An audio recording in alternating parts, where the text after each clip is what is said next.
Alors bonjour les amis, bon, pour ceux qui ne savent pas où je me trouve à Phnom Penh dans une île qui s'appelle Koh Pik.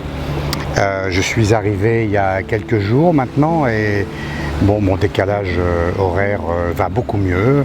J'ai passé quelques moments difficiles comme d'habitude, mais ça dure une petite semaine. Après, ça va mieux et donc on peut commencer à se lever tôt et partir dans les bonnes choses. Alors, première chose, on va faire un petit bilan pour ceux qui ne connaissent pas Phnom Penh et le choc qu'on reçoit entre l'Europe et l'Asie, hein, et Phnom Penh. Alors voilà, ce que j'ai noté moi, c'est que dans le monde, il y a toujours les villes, c'est comme un être humain en fait, ça grandit, ça se stabilise et puis doucement ça s'endort et puis ça meurt. Et je crois que Paris est une ville qui est en train pas de prendre un nouveau souffle, mais différent. En tous les cas, c'est pas un souffle populaire et sur l'aspect populaire, Paris est en train de mourir parce qu'on s'en va tous, hein. Tous les créatifs s'en vont, tous mes amis s'en vont, donc oui, c'est une ville qui meurt. Et il y en a d'autres bien sûr qui naissent, comme le Cambodge par exemple. C'est vraiment une ville qui est en train de naître avec tout ce que ça représente comme difficulté. Là, il y a des bateaux qui passent, c'est vraiment des petites pirogues avec des gros moteurs, c'est vraiment sympa. Et donc, je dois dire que Phnom Penh, c'est une ville vraiment très intense, quoi, avec des forces centrifuges qui poussent les choses vers l'extérieur, puis en même temps, il y a une inertie qui les attire vers l'intérieur. Enfin, ça bouge, quoi.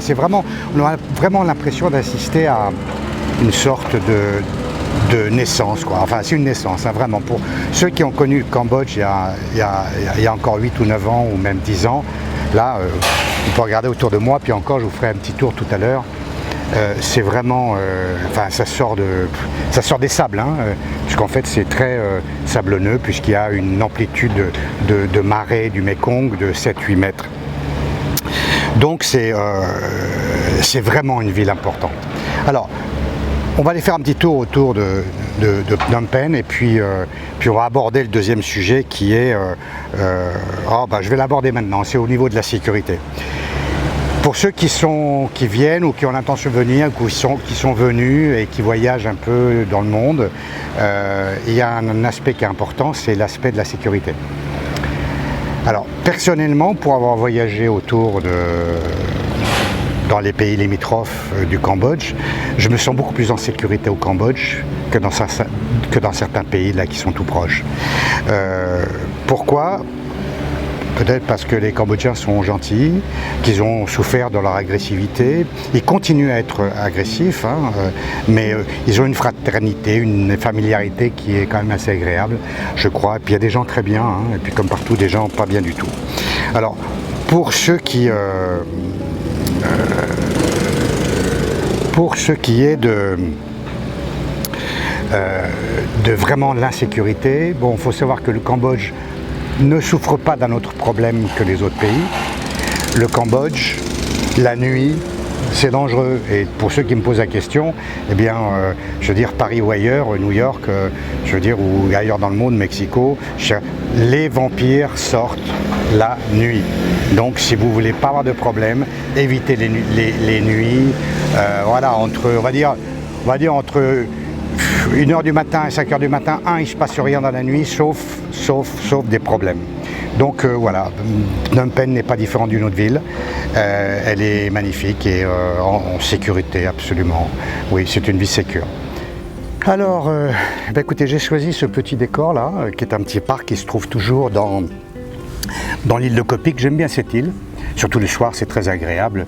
Et là, sous les arbres, je ne suis pas le seul à aimer ça, parce que tous les jeunes viennent ici en mobilette, voilà, et ils mangent partout et ils laissent d'ailleurs tout leur plastique. C'est pas très propre, mais la nuit, c'est fantastique, c'est vraiment très agréable. En face de nous, là, il y a le Mekong avec une traversée qui doit faire à peu près 1,5 km maintenant, puisque le Mekong est en haut et sa crue maximum. Et donc voilà, alors dans cette seconde partie, je voulais parler de ce que vous recevez comme information lorsque vous arrivez dans un pays et que vous côtoyez les gens de votre pays, ceux qui sont très volubiles de conseils et qui disent qu'ils connaissent tout d'un pays. Alors, il y a deux choses, bien sûr, les optimistes, les suroptimistes, et puis les pessimistes, les surpessimistes, qui se battent le devant de la scène. Alors les optimistes, eux, ce sont des gens qui ont toujours des activités et qui vivent pas mal, beaucoup d'expatriés qui ont un très bon salaire, qui sont ici, qui profitent bien sûr de la partie haute de la pyramide sociale. Ils n'ont pas de problème, ils ont des chauffeurs, ils ont des voitures, ils ont des maisons avec piscine, climatisées, donc tout va bien pour ces gens-là. Puis il y en a d'autres qui sont arrivés ici, soit par hasard, soit pour des raisons qu'on va aborder dans quelques minutes. Et ceux-là, ils sont venus sans projet et ils ont essayé peut-être des choses et puis ils n'ont pas compris la culture et puis ils n'ont pas compris comment ça fonctionnait. Dans tous les pays du monde, les gens veulent gagner de l'argent, donc c'est compliqué, c'est un défi. Donc ce qui se passe ici, ça se passe partout ailleurs, sauf en France, c'est le gouvernement qui prend tous les efforts et toutes les énergies des individus. Ici, voilà, le monde des commerçants et du commerce, c'est dur et chacun veut gagner sa croûte et donc c'est normal. Alors ces gens-là arrivent, ils ont des échecs, plusieurs, et là bien entendu les critiques commencent à monter, c'est pas de leur faute jamais, c'est toujours de la faute du pays. Oui, c'est normal, c'est comme ça que les choses fonctionnent et la critique majeure qu'ils disent c'est que la cupidité des Khmers et leur côté primitif les emmènera et les emmène progressivement vers la faillite et la ruine. Bon, c'est leur avis, je ne sais pas si ça va fonctionner longtemps. Alors, moi personnellement, lorsque j'arrive quelque part que je ne connais pas, et même lorsque je connais un peu, et qu'on me donne de l'information, eh bien j'observe, en fait, j'ai trois niveaux d'analyse.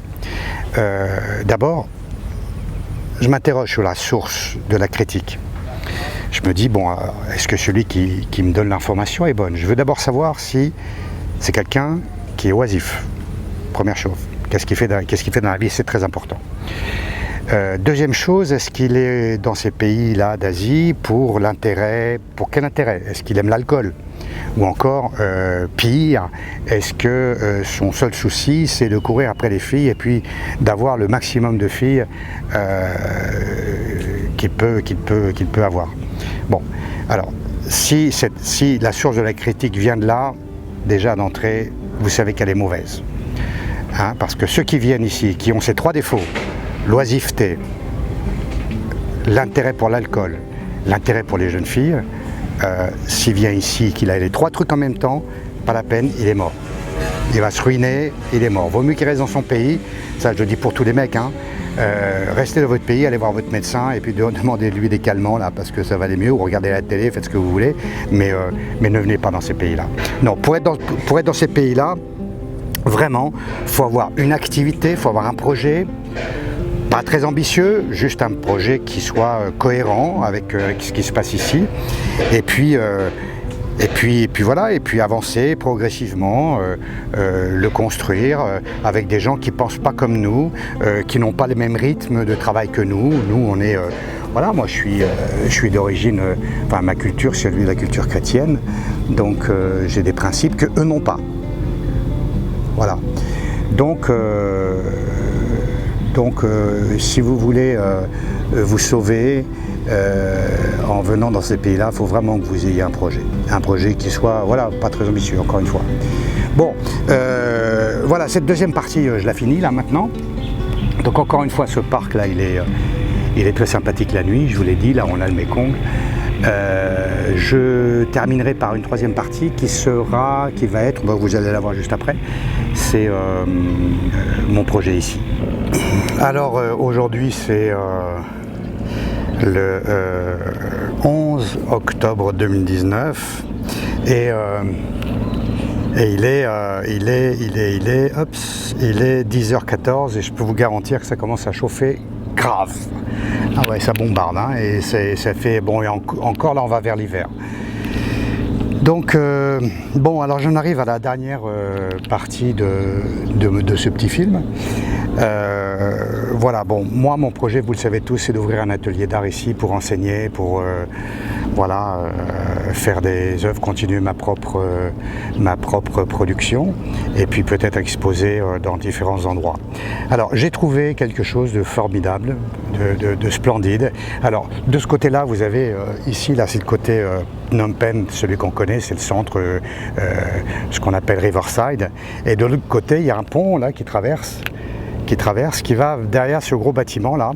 Il y a un autre quartier que moi j'aime beaucoup, qui est beaucoup moins congestionné avec les automobiles et qui est en train de se développer beaucoup plus que cette partie-là, qui est déjà full. Voilà, avec beaucoup d'activités, beaucoup de tourisme, beaucoup de véhicules, enfin bon, c'est pratiquement insupportable. Donc voilà, j'ai trouvé une maison là-bas. C'est un très beau projet, la maison est très belle, vous la verrez bientôt, j'espère. Si j'arrive à faire si j'arrive à avoir le contrat tel qu'il a été évoqué, c'est une très bonne affaire. C'est plus gros que ce que je pensais, mais en même temps, les choses qui étaient dans les prix que je pensais trouver, en fait, je ne peux pas exploiter ces projets, ces espaces, parce qu'ils sont trop petits à des prix très chers. Donc là, j'ai trouvé un truc qui est très grand, à un prix moyen. Je ne dis pas que c'est pas cher, je dis que c'est moyen, mais c'est rentabilisable avec plusieurs activités. Alors, voilà. Bon, les gars, pour l'instant, ceux qui m'ont aidé, c'est plutôt des filles. J'ai quelques aides, mais ça ne va pas suffire. Donc, allez, faites un effort, hein, c'est pas grand-chose. Encore une fois, je vous le demande. Et puis vous allez participer à ce projet, c'est un projet formidable, vous allez voir.